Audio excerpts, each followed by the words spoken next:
Babelio et des éditions Presse de la Cité.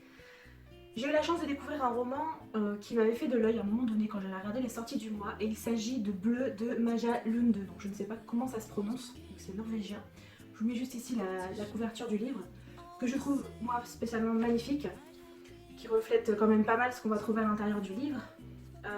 Alors je vais vous en parler de suite en essayant d'être assez concise sur mon avis, mais vous savez que vous pouvez retrouver mon avis détaillé sur Babelio, donc je vous mets le lien en barre d'informations spécialement pour la critique de ce livre, et n'hésitez pas à me dire en commentaire si vous l'avez lu et si ça vous intéresse.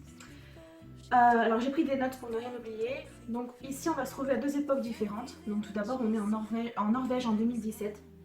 On suit un personnage qui s'appelle Signe, qui est une femme, qui nous raconte un petit peu son enfance. Alors c'est une journaliste, apparemment elle est devenue journaliste. Elle est assez activiste et elle est amoureuse de la nature. On apprend que sa mère possédait dans son passé un gros hôtel en Norvège. Et donc elle venait d'une famille qui avait quand même pas mal les moyens. Et suite à différents événements, Signe s'est retrouvée à devoir quitter ses terres natales, en fait, un petit peu de là où elle venait. Là, à l'histoire, au moment où elle nous raconte l'histoire, elle a la soixantaine. Ses deux parents sont morts. Elle se bat toujours contre les dérives de la société et elle veut tout faire pour protéger les glaciers. Elle est vraiment intimement convaincue que l'eau est une denrée rare et qu'il faut vraiment à tout prix la protéger. Et on apprend aussi un petit peu vers le milieu de l'histoire, je crois, que sa mère lui a offert un bateau, donc le bateau sur lequel elle navigue quand elle nous raconte cette histoire, qui s'appelle le Bleu. La Bleue parce que les bateaux sont considérés comme féminins. Et parallèlement à ça, on se trouve en France en 2041. Donc là, on est projeté un petit peu dans le passé, en pleine guerre de l'eau. On se retrouve avec un personnage principal et sa fille, donc qui est David, et sa petite fille Lou. On apprend qu'ils ont quitté Argelès-sur-Mer. Alors c'est tout proche de chez moi, donc ça m'a vraiment intriguée, étonnée de voir cette ville dans le roman. On apprend qu'ils ont quitté Argelès en plein incendie. On ne sait pas trop les détails pour le moment, mais on sait juste qu'ils ont été séparés de la maman et du petit frère. Voilà, donc à la base ils étaient 4 et là ils se retrouvent juste avec le père et la fille. Ils doivent se retrouver en fait dans un camp de réfugiés, donc c'est là où David arrive avec sa fille Lou.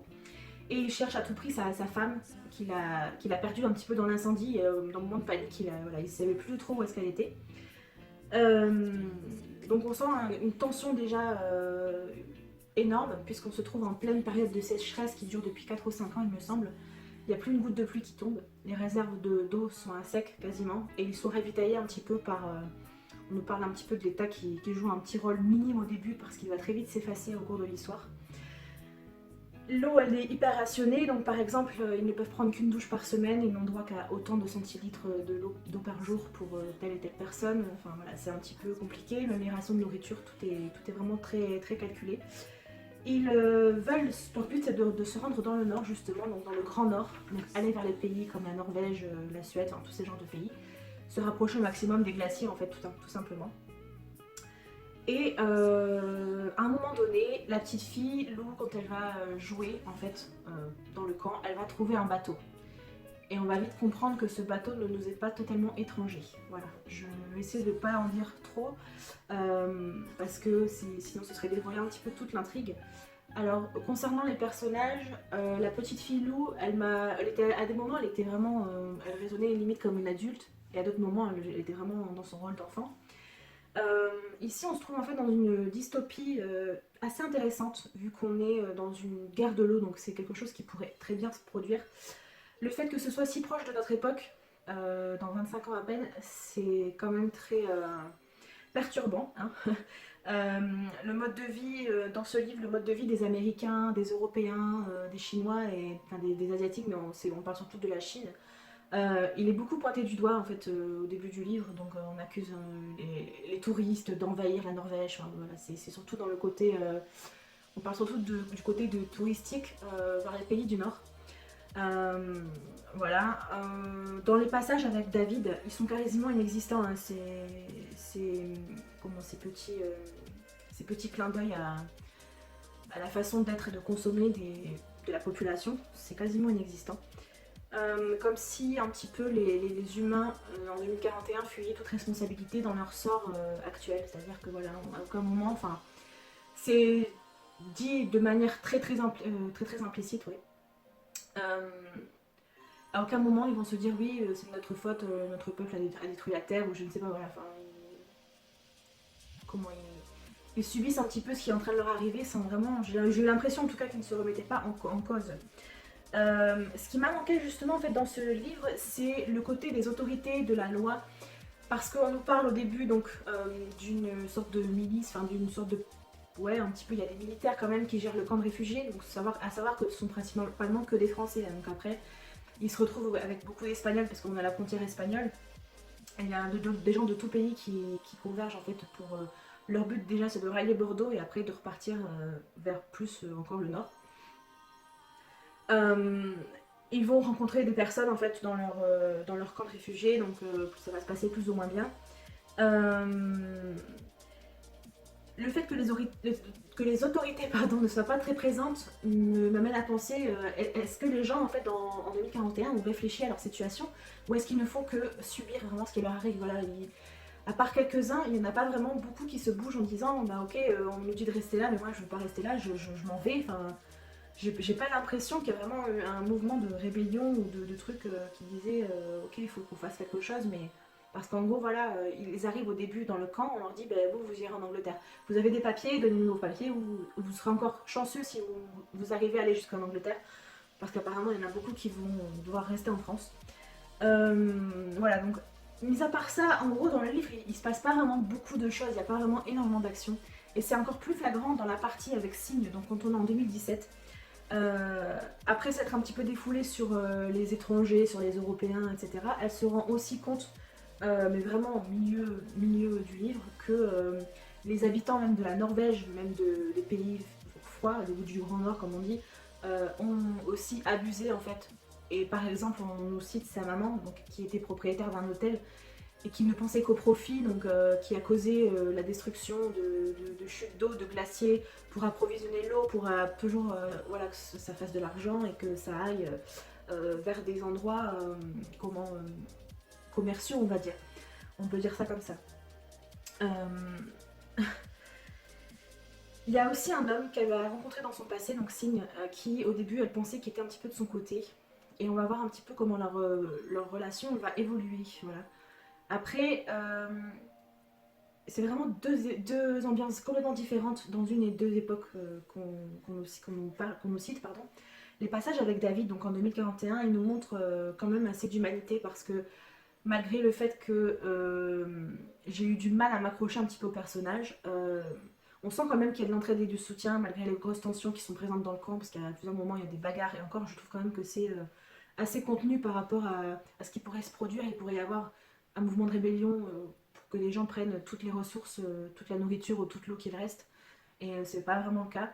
Mais voilà, par contre, on a quand même assez peu d'espoir concernant leur avenir, hein, parce que ben, à un moment donné, vous allez voir, il va se passer un truc et ils vont se rendre compte de quelque chose et on se dit, bon bah ok, ils sont un peu fichus. Au niveau général de l'écriture, la plume elle est quand même assez simple. Ça se sentait beaucoup plus la description, enfin dans l'histoire en 2041. Le but en fait c'était de montrer la difficulté de la survie, la puanteur, la crasse, la saleté, voilà, tout ce qui contraste avec le côté un petit peu poétique qu'on retrouve dans la partie avec Signe. Voilà, en 2041, donc on décrit vraiment, il y a des scènes notamment, une scène où la petite fille est malade. On a tous les détails, voilà, de quand elle vomit, enfin c'est assez, ouais, bof quoi. Enfin, en comparaison, la période où on nous parle de Signe, c'est vraiment très poétique parce que c'est assez contemplatif quand même. Elle retourne beaucoup dans son passé, qu'elle nous raconte un petit peu comment elle en est arrivée là aujourd'hui, ce qu'elle a fait dans sa vie, est-ce qu'elle regrette, un petit peu, voilà. Donc on arrive jusqu'au cheminement où à un moment donné elle va arriver quelque part avec son bateau et on va savoir pourquoi. Donc c'est quand même très descriptif, les glaciers de Norvège, voilà, les descriptions des paysages sont vraiment très belles. Tout ce qui est les fjords, voilà, on s'y croirait hein, quasiment. Mais c'était quand même assez triste, assez morne, j'ai trouvé. Il y avait pas. Alors qu'on était, enfin, on est dans le passé par rapport au moment où l'histoire en 2041, forcément 2017 c'est le passé. Mais je sais pas, j'ai trouvé ça déjà un peu pessimiste en fait. Et l'ambiance, malgré tout ça, elle est quand même vachement plus pesante en 2041. parce que forcément, j'avais l'impression limite d'être dans un, je vais pas dire un Stephen King, ce serait un petit peu abusé, mais d'avoir une espèce de comme un huis clos, enfin, on sent que la fin est proche, qu'il y a beaucoup de gens qui se rassemblent, et je vous dis, ça m'a fait penser au fléau un petit peu, enfin, alors que ça n'a rien à voir, il n'y a pas de maladie, mais je sais pas, c'est cette ambiance un petit peu spéciale que j'ai retrouvée en 2041. Concernant la fin du roman, c'était une fin quand même assez ouverte, donc ça m'a plu, parce qu'on nous dit pas clairement ce qui se passe, mais on peut le comprendre quand même assez aisément. Euh, Après, voilà, comment dire, ça dénonce quand même quelques dérives de la société, mais pas assez pour que ce soit vraiment un livre que je vais considérer comme dénonciateur, voilà, de ce qui peut se passer, même si on pointe du doigt beaucoup de choses dans ce roman. Mais j'ai passé un bon moment de lecture, voilà, ça s'est lu quand même assez vite, je pouvais pas le lâcher. On change de point de vue à chaque chapitre, hein, donc soit on suit David, soit on suit Signe, on le signale, donc ça c'était quand même pas mal, même si on le comprend très rapidement.